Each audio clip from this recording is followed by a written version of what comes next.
杨柳台风已过，澎湖继丹纳斯台风后，再度出现强风国家级警报，西屿记录到14级强风，但台风发布禁海令，西屿横礁仍有游客不顾危险在海中戏水，不仅一生危险，恐将造成救援人力浪费，还要依灾害防救法规定开罚，罚金最高可达25万元。县政府依照中央气象署资料预判正确，昨日全县停止上班上课。杨柳台风下午在台东登陆后，澎湖逐渐感受到台风的威力，许多道路都传出路树倒塌，而街道也不断有小物品在路面上滚动。马公警分局四处出动，排除障碍物。由于杨柳中台强度增强，速度加快，澎湖县灾害应变中心成立，而禁海令随着台风海陆警报发出后，在昨日上午9时开始实施，却仍有民众直击一男两女游客在西屿横礁海域戏水，气得拍摄者用台语直骂白痴，台风天还下海戏水。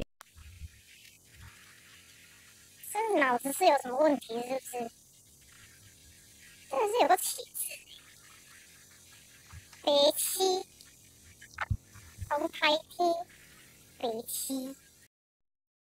这次杨柳台风西屿已出现14级强阵风，国家警报都发出示警。随着台风威力加强，首当其冲的离岛七美、王安港口更出现万马奔腾，风雨夹着长浪袭击港区长堤，惊险景象。船只纷纷入港避风，以绳索固定相连，维持船只稳定性。根据消防局指出，这次台风本县有零星灾害，路宿灾情4件，广告招牌灾情2件，民生基础设施灾情4件，建物损毁灾情3件，其他灾情6件。